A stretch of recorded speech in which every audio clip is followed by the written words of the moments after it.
네, 오늘 말씀 우리 함께 봉독하도록 하겠습니다. 오늘 말씀 사도행전 27장 1절에서 12절 말씀까지입니다. 제가 말씀을 봉독하도록 하겠습니다. 우리가 배를 타고 이달리아에 가기로 작정되매 바울과 다른 죄수 몇 사람을 아구스도대의 백부장 율리오란 사람에게 맡기니 아시아 해변 각처로 가려 하는 아드라무떼노 배에 우리가 올라 항해할세 마게도냐의 데살로니가 사람 아리스다고도 함께 하니라. 이튿날 시돈에 대니 율리오가 바울을 친절히 대하여 친구들에게 가서 대접받기를 허락하더니 또 거기서 우리가 떠나가다가 맞바람을 피하여 구브로 해안을 의지하고 항해하여 길리기아와 밤빌리아 바다를 건너 루기아의 무라시에 이르러 거기서 백부장이 이달리아로 가려 하는 알렉산드리아 배를 만나 우리를 오르게 하니 배가 더디가 여러 날 만에 간신히 니도 맞은편에 이르러 풍세가 더 허락하지 아니하므로 살몬의 앞을 지나 그레데 해안을 바람막이로 항해하여 간신히 그 연안을 지나 미항이라는 곳에 이르니 라세아시에서 가깝더라.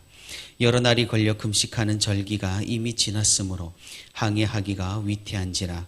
바울이 그들을 권하여 말하되 여러분이여 내가 보니 이번 항해가 화물과 배만 아니라 우리 생명에도 타격과 많은 손해를 끼치리라 하되 백부장이 선장과 선주의 말을 바울의 말보다 더 믿더라. 그 항구가 겨울을 지내기에 불편하므로 거기서 떠나 아무쪼록 베닉스에 가서 겨울을 지내자 하는 자가 더 많으니 베닉스는 그레데 항구라. 한쪽은 서남을 한쪽은 서북을 향하였더라. 아멘.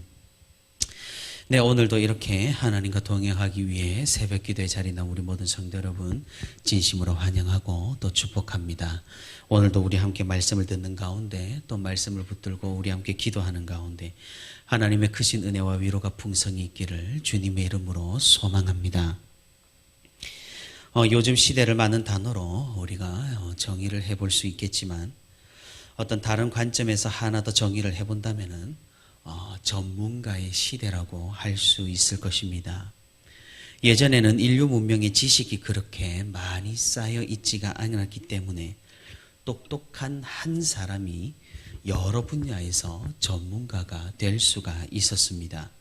그래서 교육, 철학, 사회, 과학, 문화, 예술 다방면에서 뛰어난 활약을 동시에 한 사람들이 종종 있었던 것입니다. 예를 들어서 레오나르도 다빈치의 경우가 그렇습니다. 그는 미술가이자 과학자였고 기술가이자 사상가였습니다. 예전에는 이렇게 다방면에서 뛰어난 사람들이 있었습니다. 그런데 지금은 어떻습니까? 지식이 너무나도 쌓일 대로 쌓여서 이제는 전공 2개, 3개 이상 가지는 것이 거의 불가능할 정도입니다.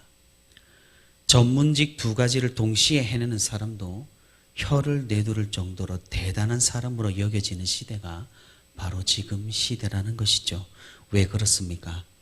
이제는 한 분야에서조차 전문가가 되기가 그렇게 어렵다라는 말입니다. 여러분께서 아시다시피 저는 생명과학을 전공했었습니다. 대학원에 있을 당시에 어렴풋이 드는 생각이 있었습니다. 과연 내가 여기에서 제 아무리 노력을 해본다고 한들 과학이라는 글자에 점 하나를 더 찍어낼 수가 있을까? 과학에도 여러 분야가 있습니다. 양자물리학, 전체물리학, 이론물리학, 면역학, 생태학, 동물행동학, 지질학, 유기화학, 일반화학 등등 셀 수도 없을 만큼 이미 전공은 세분화되어 있습니다.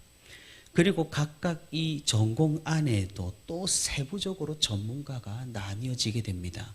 면역학 안에서도 T셀에 대한 전문가, 또 암세포 사멸에 대한 연구한 전문가 등등 같은 과학자라고 뭉뚱그려뜨리기에는 전공한 분야가 천차만별인 셈입니다. 그러니 전문가가 넘쳐나는 시대고 또 자신의 전공이 아닌 분야는 잘 알기도 힘든 그런 시대입니다. 그러니 지금 우리 사회가 어떠합니까? 무슨 일이든 전문가의 의견에 귀를 기울이고 전문가에게 맡기고 전문가를 의지합니다.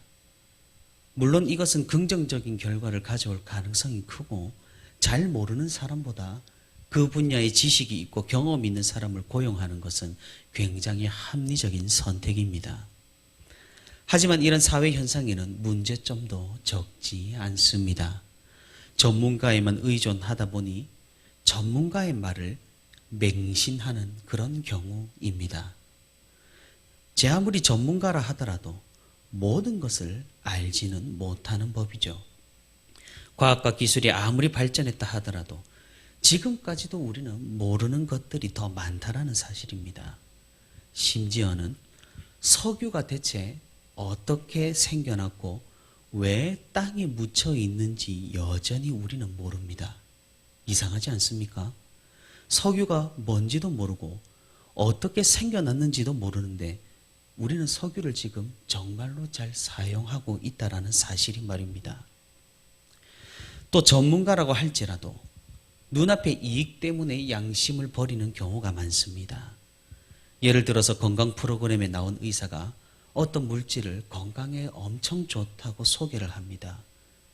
그런데 그 물질로 만든 제품은 이미 그 의사 자신이 광고하고 있는 제품이고 또 그 의사가 이 물질에 대해서 소개하는 프로그램이 방영될 때 채널을 돌려보면 다른 채널에서 버젓이 그 제품을 지금 팔고 있는 경우가 더러 있다라는 사실입니다. 사랑하는 성도 여러분, 그런 상술에 속지 마시고 기회를 아끼시고 잘 살펴서 소비하시기를 바랍니다. 아무튼 이렇게 우리는 전반적으로 전문가를 맹신하고 전문가의 말을 더 신뢰하는 그런 시대에 살고 있습니다. 오늘 우리가 살펴본 성경 본문에서도 사람들은 전문가의 말을 듣고 믿고 따랐습니다. 하지만 그 결과는 좋지 않게 끝나버렸습니다. 물론 전문가의 말을 듣는 것은 올바른 태도며 또 좋은 결과로 이어질 가능성이 높습니다. 하지만 이 세상에 대해서 진정한 전문가가 누구인가라는 질문을 우리는 해볼 필요가 있을 것 같습니다. 사도 바울은 이제 드디어 로마로 향하는 배에 오르게 됩니다. 참으로 여러 사건들이 있었고 우여곡절을 겪었고 오랜 시간이 흘렀습니다. 하나님의 분명한 이끄심이 이제 드디어 이루어지는 그런 순간입니다. 하지만 언제나 그렇듯이 그 길은 평탄하지만은 않았습니다. 로마로 가는 그 길에서도 복음을 전하는 분명한 기회들이 주어졌고 바울은 그 기회들을 놓치지 않고 불평을 할 법도 한데 하나님의 이끄심대로 순종하는 모습을 우리는 살펴볼 수가 있는 겁니다. 오늘 본문 1절을 살펴보시면 우리가 배를 타고라고 기록이 되어 있습니다. 이 말은 사도행전 저자 누가가 바울과 함께 배를 타고 떠났다는 것을 알려줍니다. 오늘 27장 상단을 보시면 바울이 로마로 압송되다라는 제목이 있지만 이 제목만큼 강제적이고 엄격한 압송은 아니었는 듯합니다. 바울과 함께한 일행은 누가뿐만이 아니었습니다.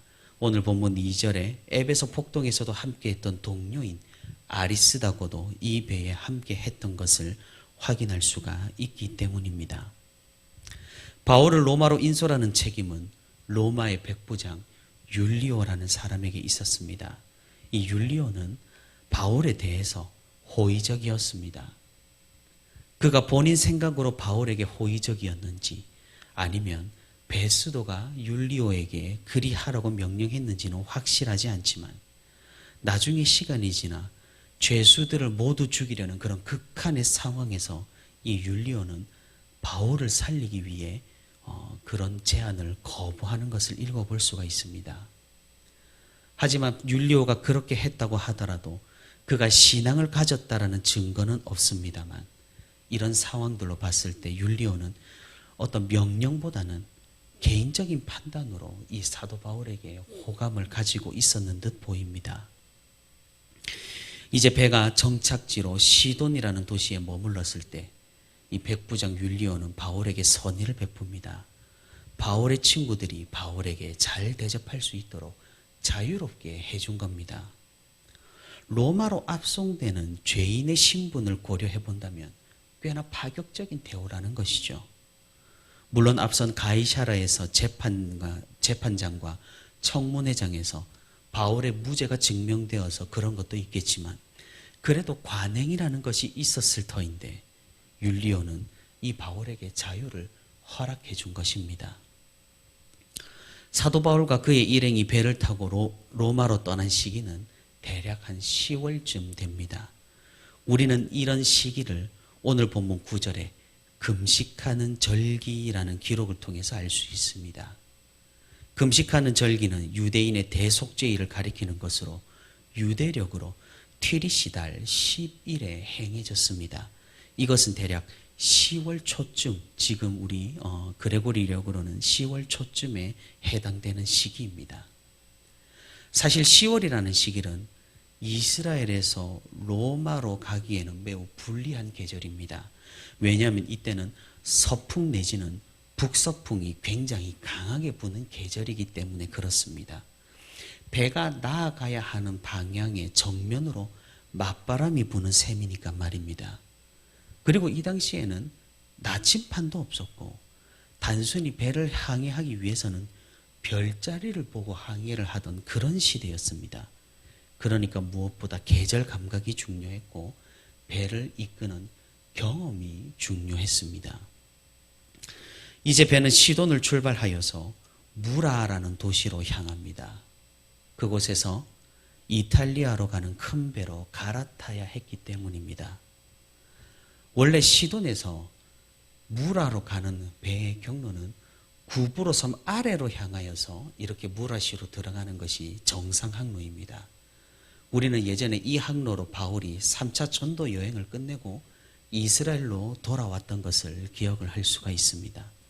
하지만 지금 계절이 바뀌어서 맞바람이 불기 때문에 이렇게 넓은 바다를 향해서 항해할 수가 없었던 겁니다. 그래서 구브로라는 섬 위쪽 북쪽으로 배를 겨우겨우 타고 이렇게 밤에 부는 육풍을 의지해서 겨우겨우 무라시에 도착을 하게 됩니다. 시작부터 정말 쉽지 않은 항해라는 말입니다. 무라시에 도착해서 이제 이탈리아로 가는 알렉산드리아 배, 즉 다시 말해 이집트 애굽에서 온 배로 갈아타게 됩니다. 이 당시 이집트는 로마 제국의 주요 곡물 생산지였습니다. 그래서 이 배는 아마도 대형 곡물 수송선이었을 겁니다.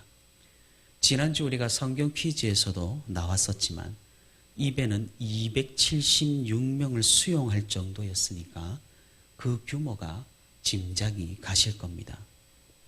아쉬운 사실은 이 당시 항해 기술이 그리 발달하지 않았기 때문에 맞바람을 이용해서 배를 지그재그로 전진시키는 그런 테크 기능이 없었습니다.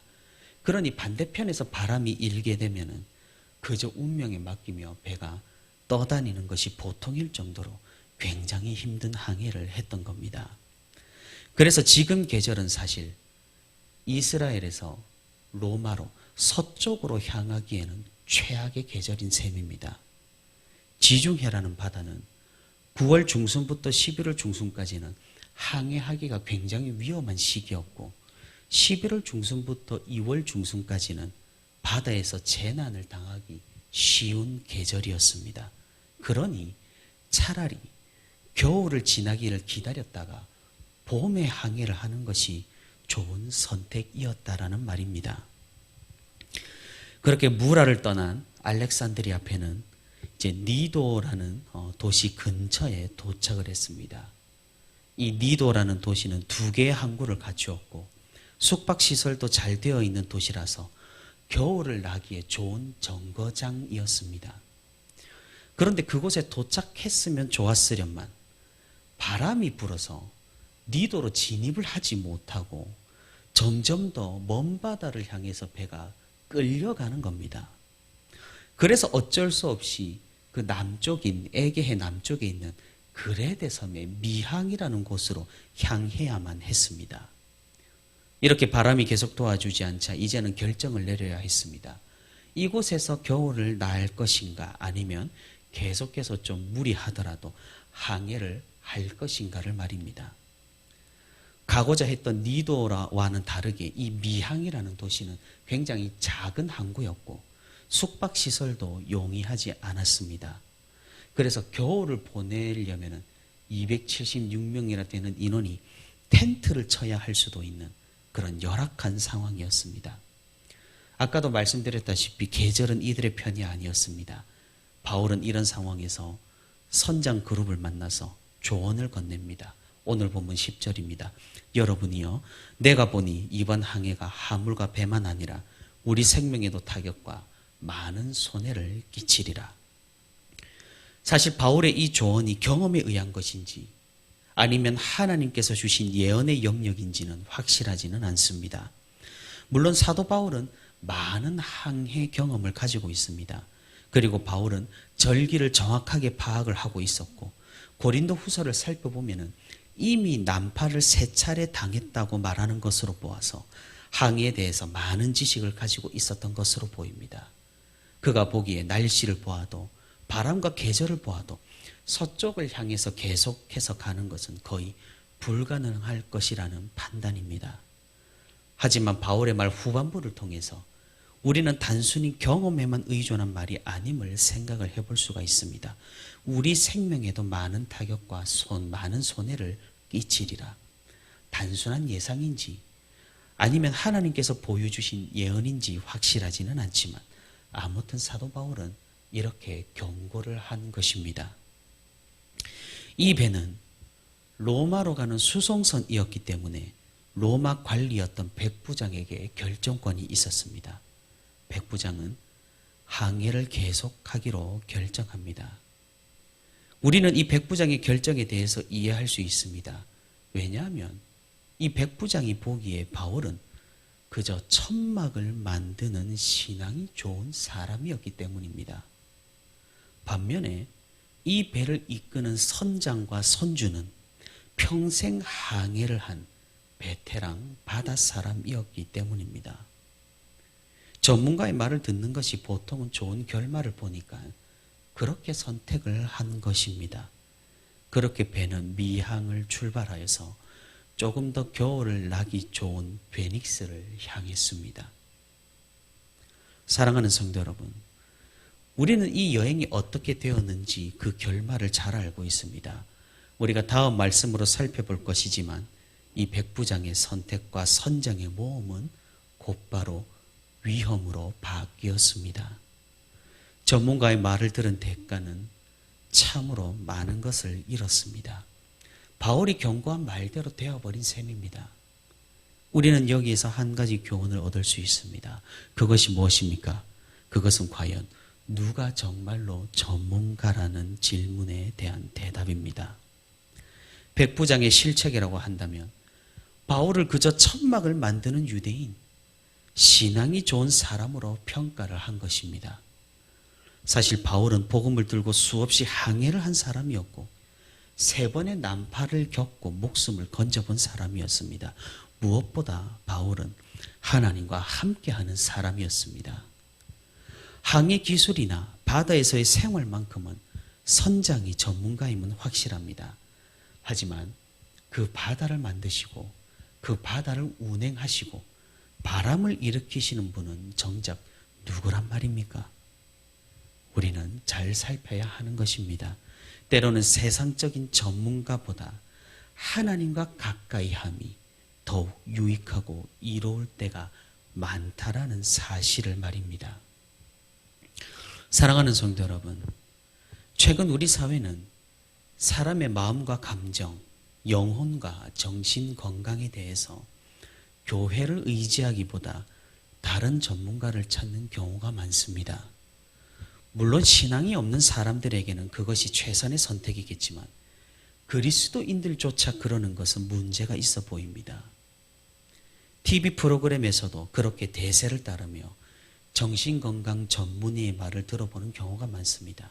저는 그것에 대해서 상당히 우려하는 시각을 가지고 있습니다. 왜냐하면 정신건강에 대한 대부분의 이론은 반기독교적인 프로이트 이론 기반 위에 쌓여진 지식으로 이루어져 있기 때문입니다. 인간을 분석하고 인간의 감정을 평가하고 마음을 치유한다 뭐 한다 하지만 정작 그 인간을 만드신 분을 철저하게 무시하면서 말입니다.